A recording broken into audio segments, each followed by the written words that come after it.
हमारे बब्बू मान जी पंजाबी गायक बहुत अच्छे हैं। उन्होंने गाना गाया था एक, कब्जा लेना है। अगर वो गाना हमारे मन्ना साहब को बोलना पड़े तो कैसे बोलेंगे? सबसे पहले बब्बू मान जी। चक लो रिवाल्वर रफला भी कब्जा लेना है, चक लो रिवाल्वर रफला भी कब्जा लेना है। ये गाना अगर हमारे मन्ना साहब गाएंगे, वो क्लासिकल गायक हैं, कैसे गाएंगे?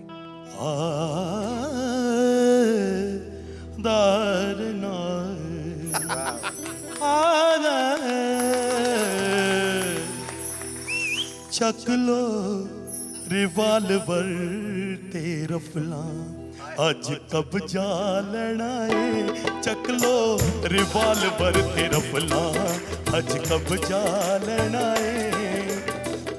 चक लो दनालियां ते चक लो संतालियां, वैरियां दे पैरां विच पौणियां पंजालियां।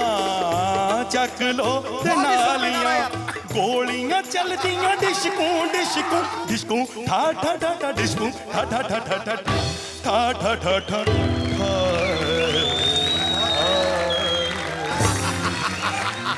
शेखर जी, आप तो जानते हैं कि कॉमेडी कितना सीरियस सब्जेक्ट है। हम चाहते हैं भी किसी को ठेस ना पहुंचे, कोई ऐसी बात ना करें। लेकिन जब हमें कोई बात करता है ना, हमें ठेस पहुंचाता है, तो बंदे को दुख नहीं होता? ये जो पीछे है ना नागमणि, क्या नाम है इसका, सपनी, मुझे पीछे पता क्या कहती है? लेरी जी, मैं आपसे एक बात कहूँ, बुरा तो नहीं मानोगे? मैंने कहा नहीं जी, करिए आप। जिससे हमारे फिल्म इंडस्ट्री में जॉनी लीवर है ना, ये मतलब शक्ल से कैसे भी हैं छोड़ो, लेकिन उनमें टैलेंट कितना है, आप में वो बात क्यों नहीं है? मैंने कहा जी, दोनों चीजें तो एक साथ किसी किसी को मिलती है ना। अब मेरी शक्ल सूरत अच्छी है लेकिन वो टैलेंट नहीं है, तो मैं क्या करूं? नहीं नहीं सर, ऐसी मत कहिए, हमें तो आपकी शक्ल भी नहीं अच्छी लगी। लाफ्टर टीम का बहुत शुक्रगुजार हूं, जिन्होंने मुझे इतनी इज्जत दी, इतना मान दिया कि मैं बता नहीं सकता। और जैसे दिया है ये कभी भुला नहीं सकता। इज्जत बंदा देख तो ले भी किसको कितनी देनी है। हमें हमारी कभी किसी ने नहीं इतनी की, हमें बर्दाश्त नहीं होती। एक बंदे को छोड़ा मेरे पीछे, भाई ध्यान रखना लहरी साहब का, किसी चीज की कमी ना आए। अगर मैं बाथरूम में होता हूँ तो वहां आ जाता है, लहरी साहब चलिए खाना खा लीजिए, अगर आप जा नहीं सकते तो बाथरूम में ले आऊं। अगर मैं बेड पे होता हूँ तो फिर आ जाता है, सर आके नहा लीजिए, अगर आप नहीं जा सकते तो पानी यहाँ डाल दूं। मैंने उसे वैसे बोल दिया कि मेरे कमरे में ना थोड़ा जूस, थोड़ा फ्रूट, थोड़े बिस्किट्स वगैरह रख देना। तो शाम को देखा तो वहां पे आलू पड़े हुए हैं, इधर प्याज, डबल रोटी, कितना सामान, पानी वानी सब कुछ पड़ा। मैं कहा यार कमाल है, मेरे कमरे में तुमने इतना सामान रख दिया। कहता नहीं, सामान वाले कमरे में आपको रख दिया। अमृतसर में जब ऑडिशन हुआ तो सभी कलाकार पहुंचे वहां पे, तो मैंने देखा ऑडिशन भी कैसे हो रहा है। कि बंदा उठा पहले, तो डायरेक्टर साहब ने कहा भी क्या सुनाओगे? कहता जी गाना, जाने कहाँ गए वो दिन कहते थे तेरी राह में। वो बहुत ऊपर जाता है, ऊपर जाके आवाज फट जाती है, लेकिन बड़ा चालाक था। कैसे संभालता है वो। जाने कहाँ गए वो दिन कहते थे तेरी राह में, नजरों को हम बिछाएंगे, मेरे कदम जहां पड़े, सजदे किए थे यार ने, मुझको रुला रुला दिया जाती हुई।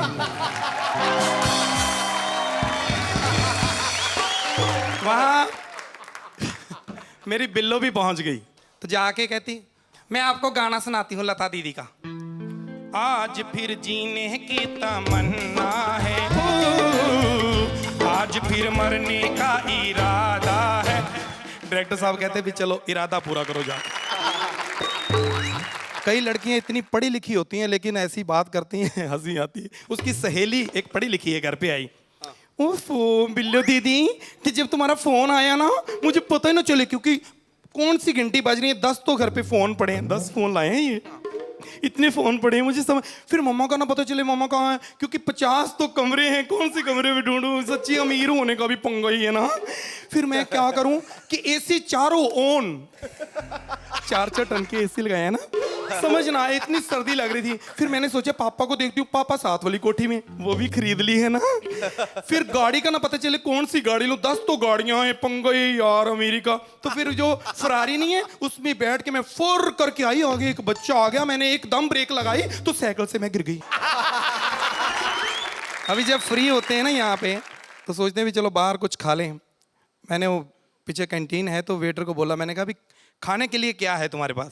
कहता जी मटर पनीर है, शाही पनीर, दाल। मैं ये छोड़, नॉन वेज में कुछ है ना सर? मैं क्या बोल, सर एक ना लड़की होती है नहारी हो। मैं क्या सुनना नहीं, खाना है। मैंने सोचा भी टाइम मिल गया इतना, थोड़ी प्रैक्टिस कर लें, क्योंकि भूल जाता है ना स्टेज पे आगे बंदा। प्रैक्टिस करनी शुरू कर दी मैंने। तो आगे वो एक बच्चा जा रहा था, मम्मी मम्मी मम्मी वो देखो मेंटल। बड़ा गुस्सा आया मुझे अंदर से। फिर मैंने सोचा भी नहीं ठीक है, कोई फर्क थोड़ी होता है कॉमेडियन में और मेंटल में, कोई फर्क नहीं। क्योंकि मेंटल भी अजीबोगरीब हरकतें करता है, कॉमेडियन भी अजीबोगरीब हरकतें करता है। उसकी बात का भी कोई मतलब नहीं होता, इसकी बात का भी कोई मतलब नहीं होता। वो हालात का मारा होता है, ये लात का मारा होता है। वो मेंटली अपसेट होता है, ये फाइनेंशियली अपसेट होता है।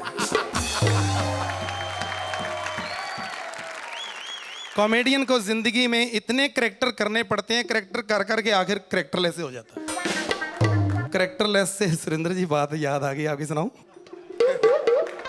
अच्छा सिला दिया तूने मेरे प्यार का, यार ने ही लूट लिया घर यार का।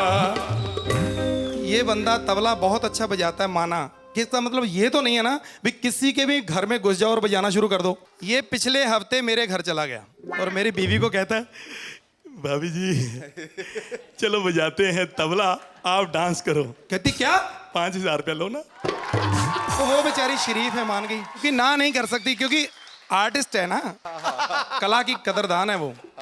तो तू फिर ही हट जा। दोबारा फिर कहता है, भाभी जी ड्यूट डांस करते हैं। कहती शट अप, 5000 रुपया। Thank you. अब कसूर इसका नहीं, कसूर मेरा था, क्योंकि मैंने इस पे विश्वास किया। मैंने इसको 10,000 रुपया दिया था कि मेरे घर दे देना, इसने किश्तों पे दे दिया घर जा। लेकिन मुझे अपनी बीवी पे पूरा विश्वास है कि अब वो मुझे 10,000 रुपया नहीं देगी। वो बोलेगी मेरी मेहनत की कमाई है। मुझे बधाई दीजिए कि मैंने गाड़ी ली है अपनी। तो मैंने सोचा भी चलो कोई पहरेदार रख लेते हैं। तो पहरेदार भी आजकल सो जाते हैं। लेकिन मैंने इंटरव्यू की, बड़े आए, एक आया, लैनी साहब मुझे रख लीजिए, मुझे कभी किसी ने नहीं रखा। मैं क्या आप करते क्या हो? मैं सोचता हूँ। मैं क्या? मैं दिन को भी सोचता हूँ, रात को भी सोचता हूँ, सुबह मैं सोचता हूँ। मैं क्या ये बंदा सही है, क्योंकि सोचता है सोएगा तो नहीं। रख लिया। फिर रात को मैंने सोचा भी चलो चेक करते हैं। 10 बजे मैं गया। मैंने कहा हाँ जी हाँ जी। मैं क्या हाँ क्या कर रहे हो? मैं सोच रहा हूँ। मैं क्या सोच रहे हो? मैं सोच रहा हूँ ये जो भैंस होती है इसकी जो सिंग अपने आप ऐसे गोल कैसी हो जाए यार, मुझे समझ नहीं आ रही दिमाग में कैसे। मैं क्या हाँ सोचो सोचो, भी जागते रहो। फिर मैं 12 बजे गया। मैंने कहा आप देखते हैं अभी। मैं क्या हाँ जी हाँ जी। मैं क्या सोच रहे हो? अब मैं सोच रहा हूँ ये जो दीवार में ऐसे किल ठोकते हैं तो दीवार की जो मिट्टी है वो कहाँ चली जाती है, ये दिमाग में आ नहीं रहा मेरे। मैंने कहा सोचते रहो। फिर सुबह 4 बजे गया। मैं क्या अब देखता हूँ। मैं क्या हाँ जी हाँ जी। मैं क्या अब मैं सोच रहा हूँ चाबी मेरे पास है, गाड़ी कौन ले गया यार।